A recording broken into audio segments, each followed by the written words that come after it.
Transmisi data. Transmisi data terjadi antara pemancar dan penerima melalui beberapa transmisi medium. Media transmisi diklasifikasikan menjadi dua, yaitu media terpandu atau tidak terarah adalah gelombang yang dipandu di sepanjang jalur fisik, contohnya media tulis air, kabel koaksil, dan serat optik. Dua, media terarah atau nirkabel menyediakan sarana untuk memancarkan gelombang elektromagnetik tetapi tidak membimbingnya, contohnya propagasi melalui udara, vakum, dan air laut. Terdapat 3 jalur perantara, yaitu 1. Direct point merupakan jalur yang tidak menggunakan alat perantara.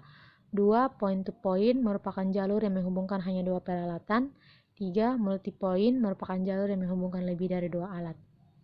Terdapat 3 jalur transmisi, yaitu 1. Simplex. Pada jalur ini, sinyal ditransmisikan hanya dalam satu arah, satu stasiun pemancar dan lainnya hanyalah penerima. 2.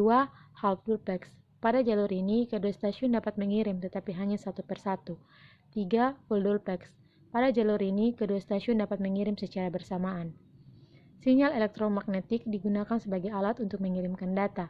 Sinyal elektromagnetik dapat berupa 1. Sinyal analog merupakan salah satu sinyal yang intensitasnya bervariasi dengan cara yang halus dari waktu ke waktu. 2. Sinyal digital merupakan sinyal di mana intensitas sinyal mempertahankan tingkat konstan untuk beberapa periode waktu dan kemudian berubah ke konstanta level lain. 3. Sinyal periodik merupakan sinyal yang paling sederhana dengan pola sinyal yang sama berulang seiring waktu. 4. Sinyal aperiodik merupakan sinyal yang tidak periodik. Ini merupakan gambar sinyal analog dan digital, dan ini merupakan gambar sinyal periodik. Selanjutnya, gelombang sinus.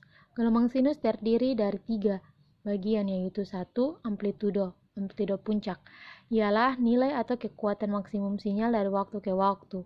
2. Frekuensi. Frekuensi adalah ukuran jumlah putaran ulang per peristiwa dalam satuan detik dengan satuan hertz, sehingga periode adalah respirok atau kebalikan dari frekuensi. Phase adalah posisi relatif pada waktunya. Spektrum. Spektrum merupakan sebuah sinyal rentang frekuensi di mana spektrum berada. Bandwidth. Bandwidth adalah luas atau lebar cakupan frekuensi yang digunakan oleh sinyal dalam medium transmisi.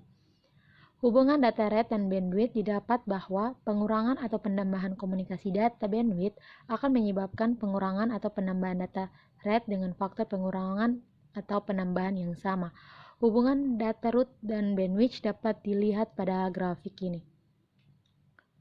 Istilah analog dan digital berhubungan dengan continuous dan discrete yang dalam komunikasi data dipakai dalam 3 konteks. Yang pertama, data didefinisikan sebagai entity yang mengandung sesuatu arti. 2. Signaling adalah tindakan penyebaran sinyal melalui suatu medium yang sesuai. 3. Transmisi. Transmisi adalah komunikasi dari data dengan penyebaran dan pemrosesan sinyal. Transmisi ada 2, yaitu transmisi analog dan digital. Transmisi analog adalah suatu upaya mentransmisi sinyal analog tanpa memperhatikan muatannya. Transmisi digital berhubungan dengan muatan dari sinyal.